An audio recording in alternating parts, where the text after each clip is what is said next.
The world needs a vampire. Burn on my rage. I'm still just a betting to kill. I get. So, I remember the trailer for this movie, and playing it with. I mean, I like the trailer for the movie. I even rewatched the trailer earlier to go before doing the video, just because I'm like, I remember liking the trailer, you know. So last Voyage of the Demeter, based off literally journal entries in Bram Stoker's Dracula, um, detailing, the Demeter which brought Dracula over to England, and um, and the fact that there were no survivors at all.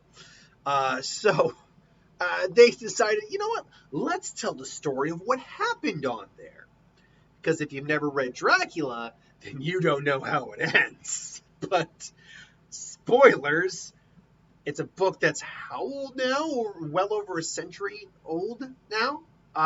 So yeah, I think it's okay to let you know that Dracula wins. um, but I look at he gets away with it. Let's put it that way. They still manage to get a thing here and there, but it's based off a book that's God knows how old. So if you're gonna get pissed off me with spoilers like that, read a book.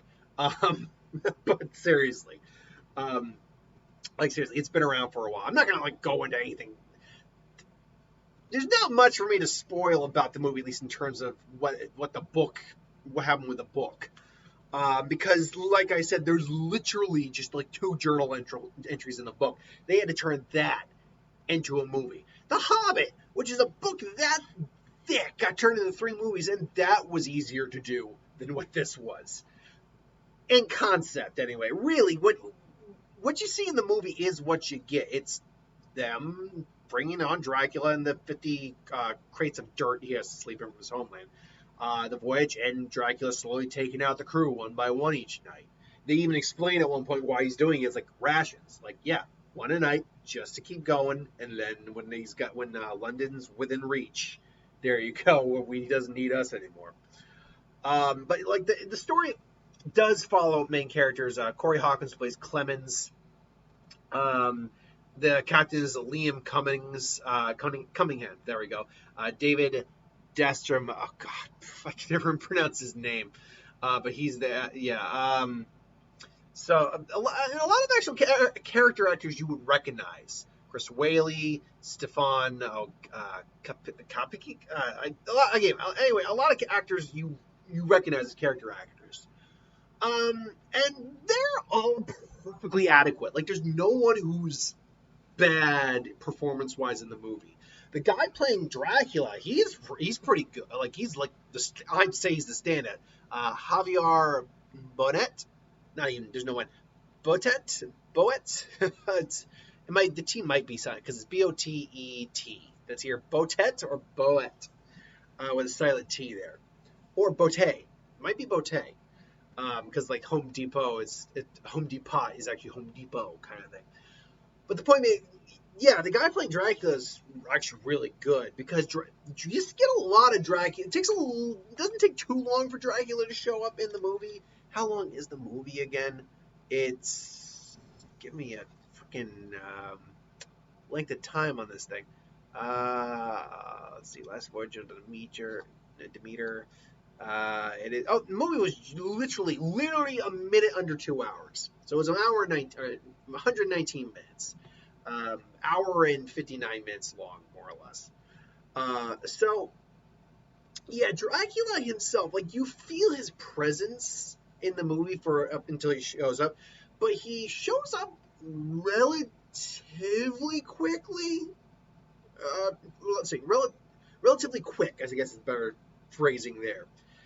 And then he's off and on throughout the movie, but he's always constantly. You're kind of feeling him there, and you do see him quite a bit. Now he is mostly.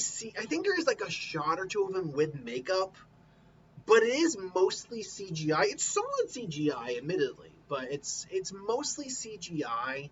And if there's one thing I might say I would have preferred is that we leaned more towards practical makeup, at least before we get to the points where he has the wings. Because one of the things you notice through Dracula throughout the movie is he starts out pretty like decrepit and not good shape, and then he's slowly getting his strength back as he's eating more and more people and things. Speaking of which, they do not shy on the gore in this movie. This is an R-rated movie for a reason. There's blood. People get eviscerated. They like there's historically, I believe there's no survivors on Demeter, but I think there was actually like one survivor. Actually, there is one survivor here, but there's some shenanigans. But there's a survivor. So yeah, like the dog you see in there, like no, yeah, that dog gets axed, and you see the body. I guess it's not a spoiler to say, yeah, that kid, he gets got, and it's actually kind of like, like, oh god, like when the kid gets got. So yeah, they have him taking fools out in this film. They don't skimp on the blood. They make him pretty creepy at points. They do a good job, and they do lean more towards the monster who disguises himself as a man. Never once does he look like a human. He's humanoid, but never once does he look like a human. There's one point at the end where you catch a glimpse of him, and it looks for a moment like he's human, but then it like cuts more to the monster that we saw on the boat. So my guess is that while he's walking around like among us in London, he has the guising human, but the person who survived, knows the monster who's just hiding in plain sight, pretty much. Yeah, like I said, I like that they took a bit more of a slasher approach to Dracula, and I did like that. Like when he first shows up, it's pretty messed up. And yeah, I dug that. I dug the atmosphere they created. They really did well with the suspense a bit in this film. They really did. Like there are points that you are very uneasy about what's about to happen next. And I mean, you feel bad for these guys were just doing their job, and they got murked pretty much, murked hard. I will say it's not perfect. Like I said, the CGI is good, and being engrossed, it helps that Dracula comes out at night, helps hide CGI. But being CGI, what was the sentence I was trying to say there? The CGI is solid. I never once looked at it and thought that's terrible CGI. And I bought that he was there with them. And there's points where it's a practical effect with his hand grabbing someone, so it does help integrate it a bit. I just would have liked more with that.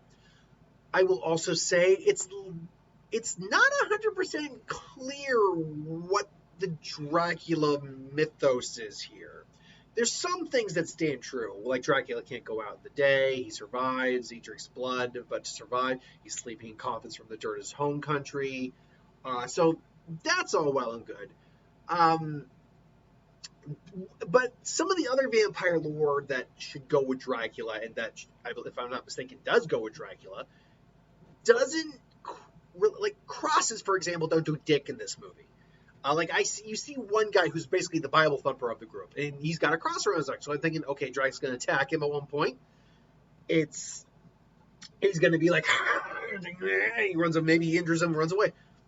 No, crosses, Bibles, they don't do shit. And to be fair,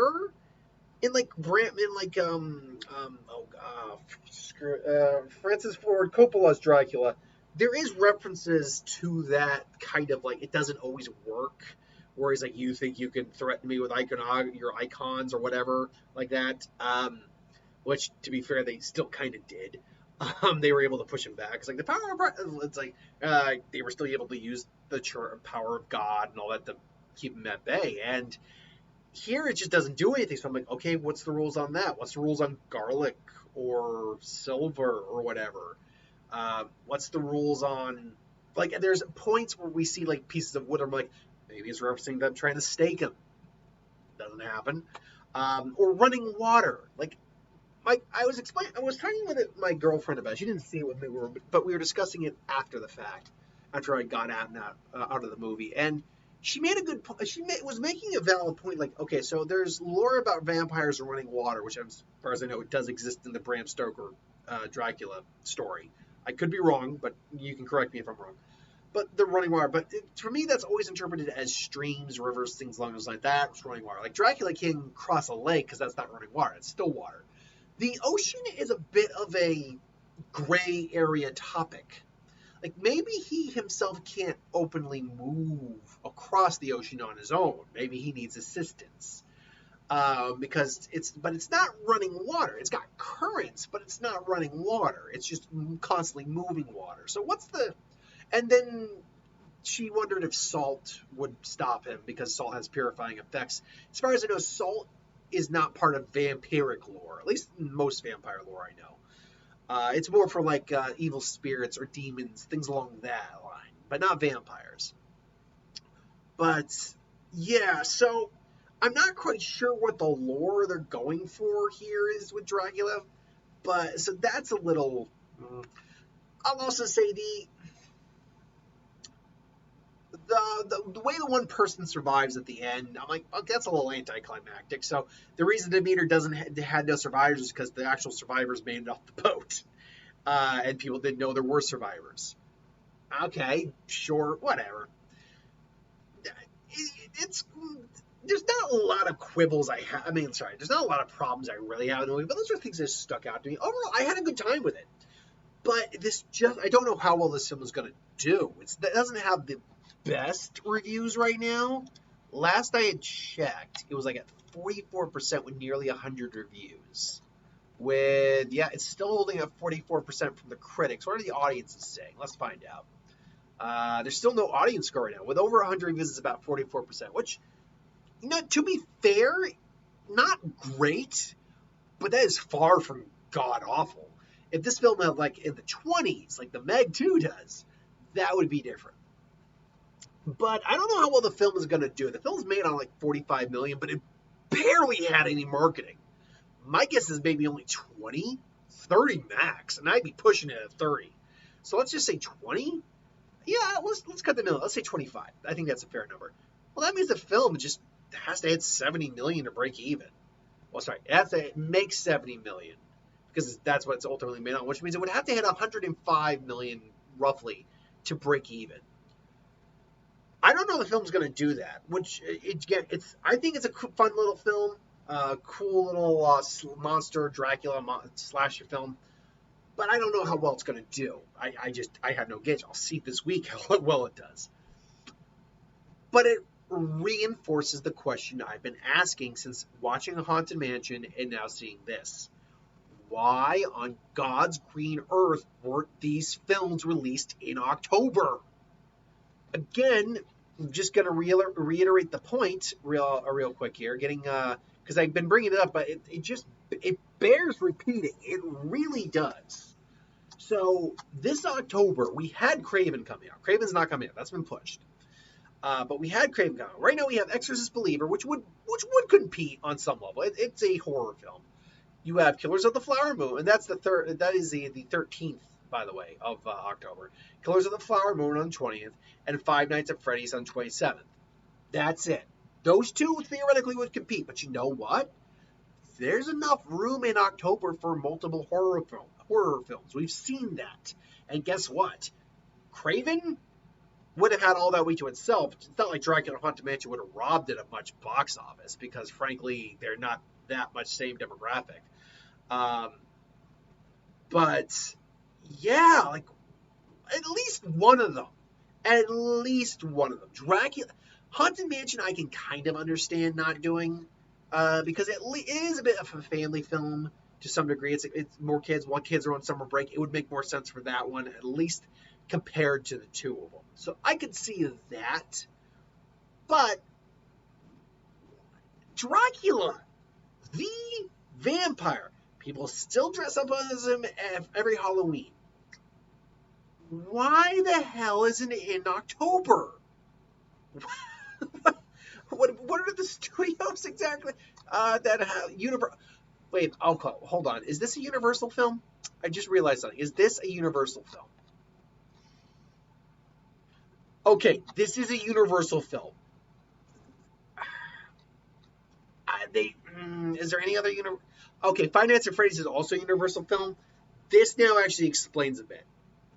All three of these films are Universal films.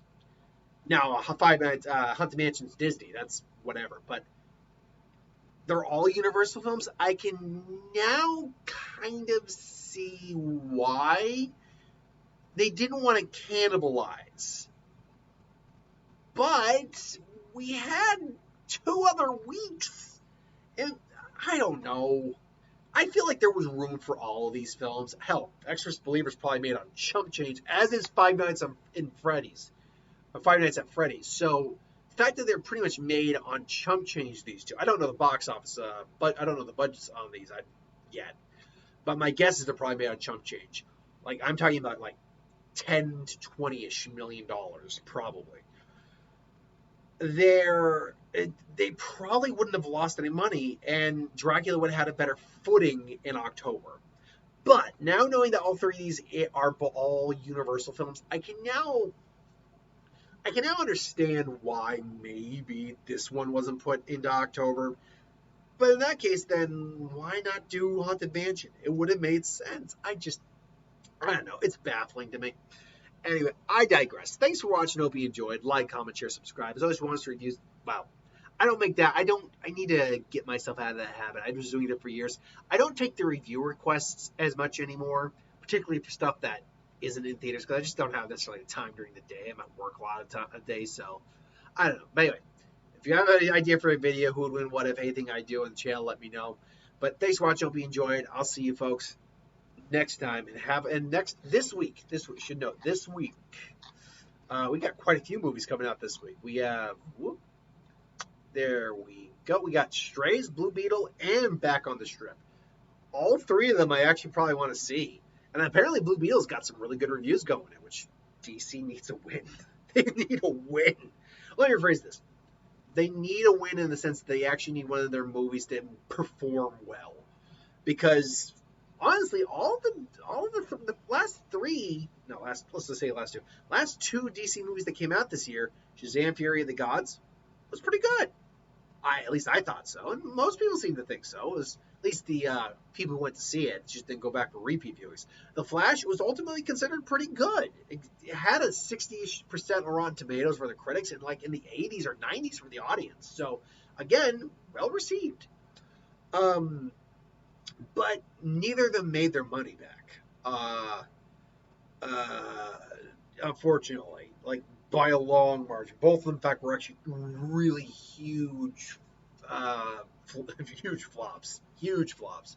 So hopefully Blue Beetle, which is actually made on a reasonable budget, apparently about like 120, can do better than the other ones. Hopefully. But we'll find out. Anyway, thanks for watching. Hope you enjoyed, and I will see you folks later.